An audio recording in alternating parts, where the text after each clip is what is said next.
নিজের হাতে নিজে কবর খোঁড়া আর এই এক্স এলিট কমান্ডার পাহারায় থাকা ছোট্ট মেয়ের গায়ে হাত তোলা দুটোই সমান বোকামি। রাশিয়ান মাফিয়ার দুর্নীতিবাজ পুলিশরা ভেবেছিল তারা এক অসহায় মেয়েকে তাড়া করে খুব সহজে $1 মিলিয়ন কোট হাতিয়ে নেবে, কিন্তু তারা স্বপ্নেও ভাবেনি যে মেয়েটাকে বাঁচাতে যে লোকটা ঢাল হয়ে দাঁড়িয়েছে সে আসলে একাই আস্ত একটা আর্মি। তো চলো আর দেরি না করে শুরু করা যাক আজকের চরম হাই ভোল্টেজ মুভির এক্সপ্লেনেশন সেফ। কথা দিচ্ছি জেসন স্টেথামের এই ওয়ান ম্যান আর্মির তাণ্ডব আর হাড় মরমর করে ভাঙার দৃশ্যগুলো তোমার শরীরে অ্যাড্রেনালিন রাশ বাড়িয়ে দেবে। সিনেমার শুরুতেই আমাদের এই গল্পের প্রধান চরিত্র লিউকে দেখতে পাই। একসময় সে পেশায় একজন পুলিশ অফিসার ছিল, কিন্তু আসল সত্যিটা হলো সরকার তাকে পুলিশের আড়ালে নিজেদের গোপন হাতিয়ার বা হিটম্যান হিসেবে ব্যবহার করত। বড় বড় সব অপরাধীদের বিনা দ্বিধায় মৃত্যুর ঘাটে পাঠানো ছিল লিউর কাজ। কিন্তু খুব শীঘ্রই সরকারের এক অন্ধকার ষড়যন্ত্রের কথা লিউর সামনে চলে আসে। সেই মুহূর্তেই সরকারি চাকরি ছেড়ে দেয় সে। এরপর সে নাম লেখায় আন্ডারওয়ার্ল্ডের ফাইটিং রিংয়ে আর কাজ শুরু করে এক কুখ্যাত রাশিয়ান মাফিয়ার চক্রে হয়ে। তারপর আমরা লিউকে একটি আন্ডারগ্রাউন্ডের ফাইট ক্লাবে লড়াই করতে দেখি। চুক্তি অনুযায়ী এই ম্যাচে লিউ হেরে যাওয়ার কথা ছিল, কিন্তু রিংয়ের ভেতর প্রতিবার মার খেয়ে হঠাৎ করেই তার ভেতর এক প্রবল জেদ আর উত্তেজনা চেপে বসে। নিমিষের মধ্যেই সে তার প্রতিপক্ষের ওপর এমন ভয়ঙ্কর হামলা চালায় যে লোকটা রিংয়ের ভেতরই রক্তাক্ত মুমূর্ষু অবস্থায় লুটিয়ে পড়ে। ম্যাচটা লিউ জিতে যায় ঠিকই, কিন্তু নিজের ভুলের জন্য সে ক্ষমা চাইতে যায় সেই আহত ফাইটারের পরিবারের কাছে। কিন্তু তারা তার কোনো কথাই শোনে না, বরং রাগে ফেটে পড়ে, তাকে গলা ধাক্কা দিয়ে বাড়ি থেকে বের করে দেয়। এরপর গল্পের দৃশ্যপট চলে যায় সুদূর চীনে। সেখানে আমরা মেই নামের ছোট্ট একটা মেয়েকে দেখতে পাই। মেয়ে ক্লাসে বসেছিল, এমন সময় সে দেখে যে তার শিক্ষক বোর্ডে অঙ্কের যে সমাধানটি করছেন তাতে ভুল আছে। ছোট মেয়েটি দাঁড়িয়ে শিক্ষকের ভুল ধরিয়ে দেয় এবং নিজে এসে বিশাল জটিল অঙ্কটি নিমেষের মধ্যেই সমাধান করে ফেলে। শিক্ষক তো পুরোই অবাক হয়ে যান। খুব দ্রুত এ খবর পুরো স্কুলে ছড়িয়ে পড়ে যে এতটুকু বয়সে মেয়েটি বড় বড় সব জটিল অঙ্কের সমাধান এক চুটকিতেই করে ফেলতে পারে। এই অসাধারণ প্রতিভার কথা জানতে পেরে হেডমাস্টার মেইনকে নিজের কাছে ডেকে পাঠান এবং বলেন, আমরা তোমাকে একটি বিশেষ স্কুলে পাঠাতে চাই। এই কথা শুনে ছোট্ট মেইন আনন্দে আত্মহারা হয়ে যায়, কিন্তু আনন্দ বেশিক্ষণ স্থায়ী হলো না। স্কুল থেকে ফেরার পথেই একদল গুন্ডা মেয়েকে জোর করে গাড়িতে তুলে অপহরণ করে নেয়। তাকে সোজা নিয়ে যাওয়া হয় হান নামের এক নিষ্ঠুর মাফিয়া বসের কাছে। হান মেইনের দিকে তাকিয়ে ঠান্ডা গলায় বলে, মেইন, তুমি কি জানো আমি তোমাকে এখানে কেন এনেছি? আমি জানতে পেরেছি যে তোমার বুদ্ধি যা কোনো কম্পিউটারের চেয়েও অনেক বেশি তীক্ষ্ণ, তাই আমি নিজে সেটা পরীক্ষা করতে চাই। হান খুব ভালো করেই জানতো যে মেয়ের বাবা তাকে ছোটবেলায় ছেড়ে চলে গেছে এবং তার মা খুব অসুস্থ। তাই সে মেয়েকে ব্ল্যাকমেল করে বলে, যদি তুমি আমাদের কথা মতো কাজ করো তবে আমরা তোমার অসুস্থ মায়ের সমস্ত চিকিৎসার দায়িত্ব নেব, আর যদি আমাদের সাহায্য করতে অস্বীকার করো তবে আজই তোমার মাকে আমরা চিরতরে শেষ করে দেব। এবার বলো তুমি কি চাও? ভয়ে গুটিয়ে গিয়ে মেইন তাকে সাহায্য করতে রাজি হয়ে যায়। হানের এক সহযোগী তখন বলে, বস, কম্পিউটারের উপর আমার বিন্দুমাত্র বিশ্বাস নেই। যে কেউ হ্যাক করে কম্পিউটার থেকে আমাদের সব গোপন তথ্য চুরি করে নিতে পারে, কিন্তু এই মেয়েটার মাথার ভেতর যদি আমাদের তথ্য জমা থাকে তবে তা থাকবে 100% সুরক্ষিত। হান ঠিক এটাই চেয়েছিল। সে মেয়েকে বলে, তোমাকে আমার সবচেয়ে বিশ্বস্ত লোক চ্যাংয়ের সাথে এখনই নিউ ইয়র্কে যেতে হবে। মায়ের প্রাণের ভয়ে মেই চ্যাংয়ের সাথে যেতে রাজি হয়ে যায়। দৃশ্যপট এবার নিউ ইয়র্কে ফিরে আসে। লিওর ফোনে হঠাৎ তার গর্ভবতী স্ত্রীর কল আসে। ওপাশ থেকে তার স্ত্রী আতঙ্কে কাঁদতে কাঁদতে জানায় যে তাদের বাড়িতে একদল গুন্ডা ঢুকে পড়েছে। বুক দরফর করতে করতে লিউ পাগলের মতো গাড়ি চালিয়ে ছুটে যায় নিজের বাড়িতে, কিন্তু ততক্ষণে সব শেষ। লিউ দেখে তার গর্ভবতী স্ত্রী রক্তাক্ত মৃতদেহ পড়ে আছে মেঝেতে। ঠিক তখনই সেখানে পা রাখে বেসিলি নামের এক লোক। বেসিলি হলো কুখ্যাত রাশিয়ান মাফিয়ার বস ট্রেস্কির ছেলে। তারা লিউর স্ত্রীকে এই জন্য নির্মমভাবে খুন করেছে কারণ লিউকে ওই ফাইটে হেরে যাওয়ার নির্দেশ দেওয়া হয়েছিল, কিন্তু সে জিতে যাওয়ায় মাফিয়াদের কোটি কোটি টাকা লোকসান হয়ে যায়। ব্যাসিলি লিউর সামনে দাঁড়িয়ে এক জঘন্য হাসি এসে বলে, আমি তোমাকে নিজের হাতে মারব না লিউ, বরং আমি তোমাকে মৃত্যুর চেয়েও এক ভয়ানক জীবন উপহার দেব। আজ থেকে তুমি যেখানেই যাবে আমাদের নজর তোমার উপর থাকবে। যদি তুমি কারোর সাথে ঘনিষ্ঠ হওয়ার চেষ্টা করো তবে আমরা সেই লোকটাকেও খুন করব। তবে হ্যাঁ, যদি তুমি নিজের জীবন নিজেই শেষ করে দিতে চাও আমরা তোমাকে একটুও বাধা দেব না। এই কথা বলে ব্যাসিলি সেখান থেকে চলে যায়। চোখের সামনে নিজের আদরের স্ত্রীকে হারিয়ে লিউ একদম ভেঙে পড়ে। জীবনে সব মায়া ত্যাগ করে সে একজন পাগলের মতো রাস্তায় রাস্তায় উদ্দেশ্যহীনভাবে ঘুরে বেড়াতে থাকে। এদিকে নিউ ইয়র্কে মেয়ের জীবনে 1 বছর কেটে গেছে। মেয়ে এখন হানের সমস্ত ব্যবসা এবং অবৈধ কাজের হিসাব নিজের মাথায় নিয়ে ঘোরে। একদিন রাতে মেয়ে যখন ঘুমিয়েছিল তখন একটি মেয়ে চুপি চুপি তার ঘরে আসে। মেয়েটি মেয়েকে ফিসফিস করে বলে, আমি ওদের কথা বলতে শুনেছি, তোমার মা আর বেঁচে নেই, ওরা তাকে মেরে ফেলেছে। এই কথা শুনে ছোট্ট মেয়ে কান্নায় ভেঙে পড়ে। অন্যদিকে আমরা দেখতে পাই লিউ রাস্তায় রাস্তায় দিন কাটাচ্ছে আর কোনো এক আশ্রয় কেন্দ্রে গিয়ে ঘুমাচ্ছে। একদিন রাতে সে আশ্রয় কেন্দ্রে এক অসহায় লোক লিউর কাছে এসে সাহায্য চায়। সে বলে তার পা সম্পূর্ণ নষ্ট হয়ে গেছে, তার খুব একজোড়া জুতোর প্রয়োজন। লিউর মনে দয়া হয়, সে নিজে জুতো জোড়া ওই লোকটিকে দিয়ে দেয়। কিন্তু পরের দিন সকালে লিউ চোখ খুলতেই সেই এক ভয়ঙ্কর দৃশ্য দেখতে পায়। কেউ ওই লোকটিকে নির্মমভাবে হত্যা করে রেখে গেছে। এই দৃশ্য দেখা মাত্রই লিউ বুঝে যায় যে এটা বেসিলির মাফিয়াদেরই কাজ। ওরা বলেছিল যে লিউ যদি কারোর সাথে একটুও ঘনিষ্ঠ হয় তবে তারা তাকে মেরে ফেলবে। এরপর আমরা মেইকে দেখতে পাই। হান তার সামনে একটা বড় কাগজ মেলে ধরে যেখানে অসংখ্য নম্বর লেখা। হান নির্দেশ দেয় সব নম্বর মুখস্থ করার জন্য। মেয়ের তীক্ষ্ণ মস্তিষ্ক খুব দ্রুত সব নম্বর মুখস্থ করে নেয়। হান তখন বলে, এবার আমরা তোমাকে অন্য একটা জায়গায় নিয়ে যাব, সেখানে এরকম আরও একটা বড় নম্বরের তালিকা থাকবে, সেটাও তোমাকে মুখস্থ করতে হবে। চ্যাং মেইকে নিয়ে ওই জায়গায় বের হওয়ার সাথে সাথেই চারদিক থেকে রাশিয়ান মাফিয়ারা তাদের ওপর অতর্কিত হামলা চালায়। মুহূর্তের মধ্যে চ্যাংয়ের লোকেদের মেরে তারা মেইকে তুলে নিয়ে সোজা বস স্ট্রেন্সকির কাছে হাজির করে। স্ট্রেন্সকি মেইকে ধমক দিয়ে বলে, আমাকে এক্ষুনি সমস্ত নম্বরগুলো বলো। কিন্তু সাহসী মেই তাদের কাছে মিথ্যা বলে। তখন তারা সেই মেয়েটিকে ধরে নিয়ে আসে যে মেইকে তার মায়ের মৃত্যুর খবর দিয়েছিল।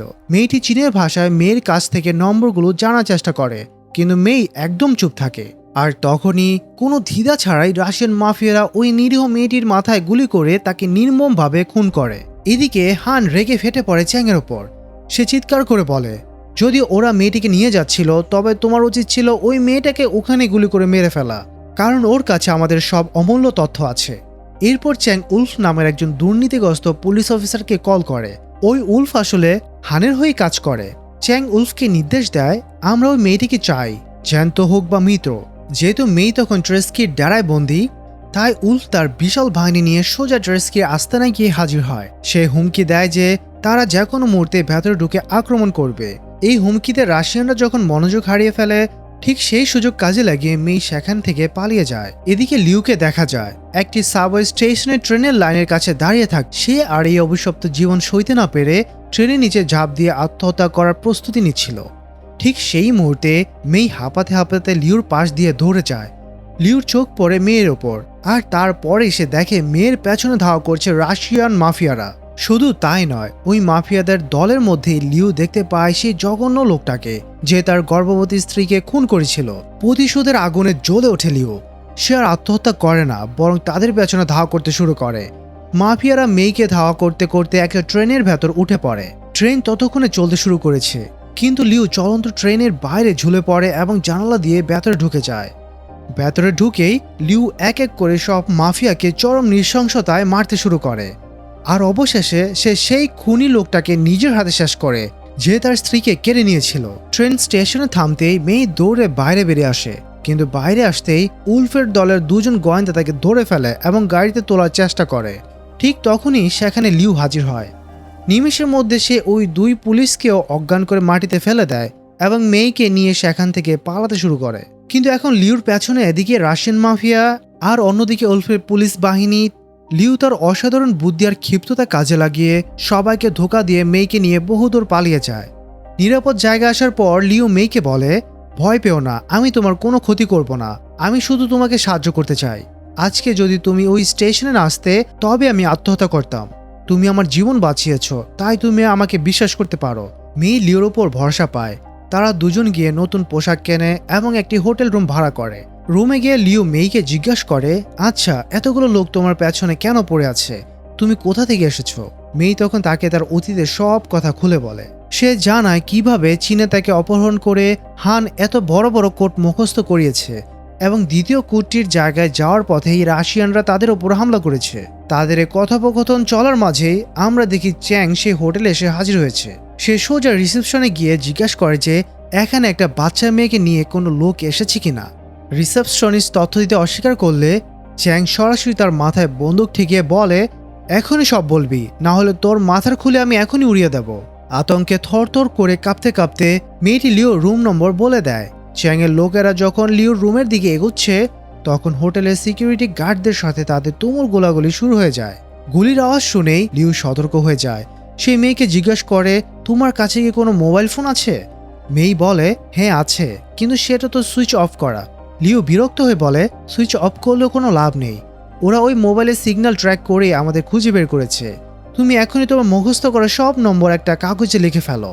মেই তাড়াহুড়া করে নম্বরগুলো কাগজে লিখে ফেলে আর লিউ সেই কাগজটা নিয়ে পকেটে লুকিয়ে নেয়। এরপর তারা দুজনে সাবধানে রুম থেকে বের হতেই সামনে চ্যাংয়ের মুখোমুখি হয়। শুরু হয় ভয়ঙ্কর বন্দুকযুদ্ধ। চারদিকে বৃষ্টির মতো গুলি চলছে। লিউ এক এক করে চ্যাংয়ের লোকদের মাটিতে শুয়ে দিতে থাকে। এরই মাঝে কয়েকজন মেয়েকে ধরে ফেলে এবং লিউর দিকে গুলি চালাতে থাকে, কিন্তু লিউ তাদের কাউকে ছাড়ে না। সবাইকে গুলি করে মারে এবং শেষমেশ একজন লোককে ঢাল বানিয়ে সোজা জানালা ভেঙে নিচে লাফ দেয়। নিচে পড়তে পুলিশ তার পেছনে ধাওয়া করে, কিন্তু লিউ একটা ট্যাক্সি ছিনতাই করে সেখান থেকে নিরাপদে পালিয়ে যায়। ট্যাক্সিতে বসে লিউ সেই খুনিদের মোবাইল চেক করে যাকে সে ট্রেনে মেরেছিল। সে দেখে ওই ফোন থেকে শেষ কলটা বেসিলিকে করা হয়েছিল। লিউ বেসিলিকে কল করে নিজের পরিচয় লুকিয়ে বলে, তোমরা যে মেয়েটিকে খুঁজছো এবং যে কোডগুলোর জন্য পাগল হয়ে আছো তা আমার কাছে আছে। লিও খুব ভালো করে জানে যে ট্রেস্কি ওই কোডের জন্য যা কোনো কিছু করতে পারে। বেসিলিও বোকার মতো লিওর ফাঁদে পা দিয়ে ফেলে। এদিকে দুর্নীতিগ্রস্ত পুলিশ অফিসার উলফ সোজা গিয়ে দেখা করে শহরের মেয়রের সাথে, কারণ দ্বিতীয় লকারে কোডটি মেয়রের কাছেই ছিল। উলফ মেয়রকে লিওর কথা জানাতেই মেয়র আতঙ্কে শিওরে ওঠেন। তিনি বলেন, লিও খুব ভয়ঙ্কর একজন মানুষ। সবাই জানে সে শুধু একজন পুলিশ ছিল, কিন্তু আসল সত্যিটা হলো সে সিআইয়ের একজন দুর্দর্শ গুপ্তঘাতক ছিল। তার একজন পার্টনারও ছিল যার নাম অ্যালেক্স। সরকারি চোখের কাটা হওয়ায় বহু লোককে এই দুজন মিলে চিরতরে শেষ করে দিয়েছে। কিন্তু যেদিন লিও আমাদের এই দুর্নীতিগ্রস্ত পুলিশদের দলের কথা জেনে যায় সেদিন সে আমাদের সবাইকে এক্সপোজ করার সিদ্ধান্ত নিয়েছিল। তাই আমরা তাকে ফাঁসিয়ে চাকরি থেকে বের করে দিই। এরপর রাশিয়ান মাফিয়ারা তার জীবনটা পুরো নরক বানিয়ে দিয়েছে। এখন ওর হারানোর কিছুই নেই। আমাদের সবাইকে লিওর হাত থেকে বাঁচতে হবে। অন্য এক দৃশ্যে আমরা দেখি চ্যাং আবার মেয়েকে ধরে হ্যানের কাছে নিয়ে এসেছে। হান মেয়েকে জিজ্ঞেস করে, তুমি কি ওই কোডগুলো লিওকে বলে দিয়েছ? মেয়ে মিথ্যা বলে জানায় না। এরপর চ্যাং অ্যালেক্সকে, যে লিওর পুরনো পার্টনার ছিল, তাকে কল করে বলে যে তাকে মেয়রের উপর কড়া নজর রাখতে হবে, কারণ দ্বিতীয় সেফটি মেয়রের কাছে আছে। এদিকে লিও সোজা পৌঁছে যায় ব্যাসিলির ডেরায়। সেখানে থাকা ব্যাসিলির সমস্ত বডিগার্ডকে নির্মমভাবে পিটিয়ে আধমরা করে বেসিলিকে সে বন্দি করে ফেলে। এরপর সে বেসিলির ফোন থেকে ট্রেস্কিকে কল করে বলে, তোর ছেলে এখন আমার কবজায়। আমি যা যা জিজ্ঞেস করব তার সঠিক উত্তর না দিলে তোর ছেলেকে আমি এক্ষুনি টুকরো টুকরো করে ফেলবো। ছেলের প্রাণের ভয়ে ট্রেস্কি রাজি হয়ে যায়। লিও জিজ্ঞেস করে, ওই লকারের ভেতর এমন কি আছে যার জন্য তোমরা এত পাগল? ট্রেস্কি বলে, ওই লকারে $30 মিলিয়ন রাখা আছে, আর লকারটা চায়না টাউনে আছে। এরপর লিও দ্বিতীয় লকারের কথা জিজ্ঞাসা করে। ট্রেস্কি জানায় যে সে দ্বিতীয় লকার সম্পর্কে কিছু জানে না। এই কথা শুনে লিও ফোন কেটে দেয়। তবে সে বেসিলিকে ছাড়ে না, বরং তাকে বেঁধে গাড়ির পেছনে ডিকিতে আটকে রাখে। লিও জানতো যে চায়না টাউনের ওই লকার পর্যন্ত পৌঁছানো সহজ হবে না, কারণ সেখানে হানের বিশাল বাহিনী পাহাড়ে আছে। তাই সে এবার চাল চালে। সে কল করে সে দুর্নীতিবাজ পুলিশ উলফকে। লিও জানে যে উলফ টাকার জন্য নিজের জন্মদাতাকেও বিক্রি করে দিতে পারে। লিও তাকে বলে, চায়না টাউনে $30 মিলিয়ন একটা লকার আছে, আর তার কোডটা আমার কাছে আছে। তুমি যদি তোমার বাহিনী নিয়ে আমাকে সাহায্য করো তবে আমরা টাকাটা অর্ধেক অর্ধেক ভাগ করে নেব। এতগুলো টাকার কথা শুনে লুবি উলফ সাথে সাথে রাজি হয়ে যায়।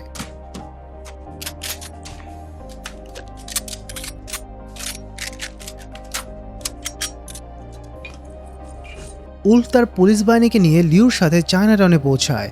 ভেতরে ঢুকেই শুরু হয় রক্তক্ষয়ী মরণপণ লড়াই। হানের বাহিনীর সাথে লিওর এই বন্দুক যুদ্ধে চারদিকে লাশে ভরে যায়। রক্ত আর বারুদে গন্ধে জায়গাটা নরকে পরিণত হয়। লুকিয়ে থাকা হানের লোকেরা বারবার আক্রমণ করলেও লিও আর উলফের লোকেরা সবাইকে নির্মমভাবে শেষ করে দেয়। অবশেষে লাশের পাহাড় পেরিয়ে তারা সেই কাঙ্ক্ষিত লকারের সামনে পৌঁছায়। লক খোলার সময় লিও একদম শেষ কোটটা আর চাপল না। সে উলফের লোকদের কড়া গলায় নির্দেশ দেয়, সবাই নিজেদের অস্ত্র মাটিতে ফেলে দাও। লিও জানতো যে লকার খোলার সাথে সাথে ওরা তার সাথে বেইমানি করে তাকে মেরে ফেলবে। উলফের লোকেরা অস্ত্র ফেলে দেওয়ার পর কোনো প্রকার দয়া না দেখিয়ে লিও চোখের পলকে সব কটা লোককে গুলি করে মেরে ফেলে। সে শুধু উলফকে জ্যান্ত রাখে। এরপর লিউ উলফকে বাধ্য করে লকারে শেষ কুটি চাপতে। লকার খুলতে তারা দেখে ভেতরে সত্যি $30 মিলিয়ন থরে থরে সাজানো আছে। এদিকে ভেতরে এত বেশি গোলাগুলি হয়েছে যে চায়নাটাউনের বাইরে পুরো এলাকা পুলিশ ঘিরে ফেলেছে। লিউ আর উলফ যখন টাকার দুটো বিশাল ব্যাগ হাতে নিয়ে বাইরে আসে তখন কোনো পুলিশই তাদের আটকায় না, কারণ উলফ নিজে একজন উচ্চপদস্থ পুলিশ অফিসার। উলফ বাইরের পুলিশদের নির্দেশ দেয়, তোমরা জলদি ভেতরে যাও আর দেখো কেউ বেঁচে আছে কিনা। সব পুলিশ ভেতরে যাওয়ার সুযোগে লিউ উলফকে ধাক্কা দিয়ে নিজের গাড়ি ডিকিতে বন্দি করে ফেলে, যেখানে আগে থেকে ব্যাসিলি বন্দি ছিল। সব টাকা নিজের গাড়িতে তুলে লিউ সেখান থেকে বেরিয়ে যায়। এখান থেকে বের হয়ে লিউ কল করে তার পুরনো পার্টনার অ্যালেক্সকে। লিউ বলে, আমি হানের $30 মিলিয়ন লুট করেছি। এই কথা শুনে অ্যালেক্স বলে, তুমি খুব বড় ভুল করেছো লিউ। প্রথম লকার লুট করতে গিয়ে তুমি অনেক লোকদের চিরনিন্দায় পাঠিয়ে দিয়েছ। এখন সবাই ভাববে তুমি দ্বিতীয় লকারের দিকেও এগোবে, আর তুমি ভালো করে জানো দ্বিতীয় লকারটা কোথায়। লিউ অবাক হয়ে বলে, না তো। তখন অ্যালেক্স তাকে জানায় যে দ্বিতীয় লকারটি শহরের মেয়রের কাছে আছে, আর তার ভেতরে নিউ ইয়র্কের সমস্ত অপরাধীদের কার্যকলাপ এবং শহরের সব বড় বড় অপরাধের গোপন ডকুমেন্টস রাখা আছে। এই তথ্য বাঁচানোর জন্য এরা পুরো শহর জ্বালিয়ে দিতে পারে। এরপর অ্যালেক্স জিজ্ঞাসা করে, তুমি এত ঝুঁকি কেন নিচ্ছ? লিউ শান্ত গলায় বলে, আমাকে মেই নামের একটা ছোট্ট মেয়েকে বাঁচাতে হবে। তুমি যদি আমাকে সাহায্য করো তবে এই $30 মিলিয়ন আমরা আধাআধি ভাগ করে নেব। অ্যালেক্স রাজি হয়, তবে শর্ত দেয় যে দ্বিতীয় লকারে একটা নির্দিষ্ট ডিস্ক তার চাই।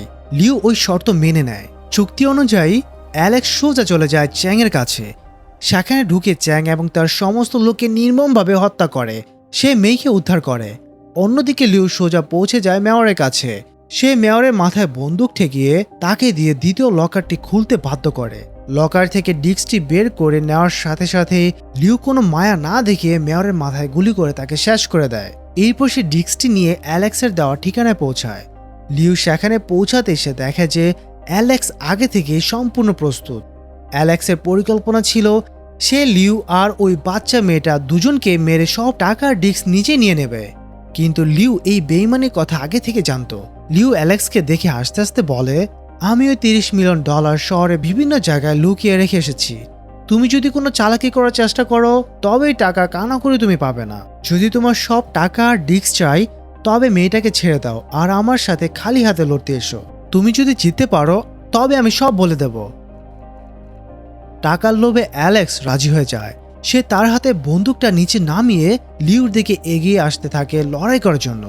কিন্তু ঠিক সেই মুহূর্তে কেউ কিছু বুঝে ওঠার আগেই ছোট্ট মেয়ে মাটি থেকে সে বন্দুকটি তুলে নেয় আর সোজা অ্যালেক্সের পায়ে গুলি করে দেয়। ব্যথায় অ্যালেক্স মাটিতে লুটিয়ে পড়তেই লিউ সেই সুযোগ কাজে লাগিয়ে অ্যালেক্সকে চিরতরে শেষ করে দেয়। লিউ অবাক হয়ে মেয়েকে জিজ্ঞেস করে, তুমি এটা কেন করলে? মেয়ে খুব শান্তভাবে উত্তর দেয়, আমি ওকে আগে ফাইট করতে দেখেছি। লোকটা খুব ভয়ঙ্কর। ওকে হারানো তোমার জন্য খুব কঠিন হতো, তাই আমি তোমার কাজটা একটু সহজ করে দিলাম। লিউ হেসে বলে, তুমি আজ আবার আমার জীবন বাঁচিয়ে দিলে। এদিকে মাফিয়া বস হানকে একটি চিঠি দেওয়া হয় যা মেই পাঠিয়েছিল। চিঠিতে লেখা ছিল, আমি তোমার সব টাকা ফিরিয়ে দিয়েছি, শুধু আমার জন্য $50,000 রেখেছি। খবরদার আমাদের খোঁজার চেষ্টা করবে না। তুমি যদি আমাদের পেছনে আসার চেষ্টা করো তবে মনে রেখো তোমার সমস্ত ব্যাংক অ্যাকাউন্টের ডিটেলস এবং তোমার সব অবৈধ ব্যবসার কালো সত্যি আমার ব্রেইনে সেভ করা আছে। আমি চাইলে তোমার কি জঘন্য পরিণতি করতে পারি তা তুমি ভাবতেও পারবে না। কিন্তু তুমি যদি আমাদের ঘাটতে না আসো তবে তোমারও কোনো বিপদ নেই। নিজের সব টাকা ফেরত পেয়ে আর এই হুমকি শুনে হান তাদের আর কোনো ক্ষতি না করার সিদ্ধান্ত নেয়। গল্পের শেষে আমরা জানতে পারি অ্যালেক্সের সাথে দেখা করার আগেই লিউ উলফকে গাড়ির ডিকি থেকে মুক্ত করে দিয়েছিল। সে উলফকে $50,000 দিয়ে বলেছিল, এটা তোমার বেইমানির আর খাটুনির পারিশ্রমিক। আমি আশা করি তুমি আর কখনো আমার ছায়ার কাছেও আসবে না। শুধু তাই নয়, লিউ ট্রেস্কিকে কল করে বলে দিয়েছে যে তার ছেলে বেসিলি কোথায় বন্দী আছে। সাথে সে এও বলেছিল, আমার কাছে এখনও ওই গোপন ডিস্কটার একটা কপি আছে। যদি তুমি আমার টিকিটও ছোঁয়ার চেষ্টা করো তবে এই কপি সরাসরি পুলিশের কাছে চলে যাবে আর তোমার মাফিয়া সাম্রাজ্য চিরতরে ধুলো মিশে যাবে। সব বিপদ থেকে মুক্ত হয়ে লিউ মেয়ের কাছে আসে। সে মেয়ের দিকে তাকিয়ে আদরের সুরে বলে, আমি তোমার একজন খুব ভালো বাবা হওয়ার চেষ্টা করব। মেয়ে মুচকি এসে বলে, আমার কোনো বাবার দরকার নেই। আমার একজন ভালো বন্ধু চাই যে সারা জীবন আমার খেয়াল রাখবে। লিউ হেসে সম্মতি দিয়ে বলে, ঠিক আছে, আমি আমার সেরাটা দিয়ে চেষ্টা করব। মেই শেষবার মতো জিজ্ঞাসা করে, আমরা কি এখন পুরোপুরি নিরাপদ? লিও একটা স্বস্তির নিঃশ্বাস ফেলে বলে, হ্যাঁ, অন্তত আপাতত আমরা একদম নিরাপদ। আর ঠিক এই সুন্দর মুহূর্তের মাধ্যমেই দুর্দান্ত এই মুভিটির পরিসমাপ্তি ঘটে। তো এই ছিল আজকের দুর্দান্ত এবং রুদ্ধশ্বাস মুভিটির এক্সপ্লেনেশন। আশা করি প্রতিটি অ্যাকশন, থ্রিলার আর সাসপেন্স তোমরা দারুণভাবে উপভোগ করেছো। যদি আজকের এই রোমাঞ্চকর গল্পটি তোমাদের ভালো লেগে থাকে তবে ভিডিওটিতে অবশ্যই একটা লাইক দেবে, কমেন্ট করে জানাবে তোমাদের কেমন লাগলো। তো দেখা হচ্ছে পরে কোনো গল্পের সাথে। ততদিন ভালো থাকবে, সুস্থ থাকবে। আল্লাহ হাফেজ।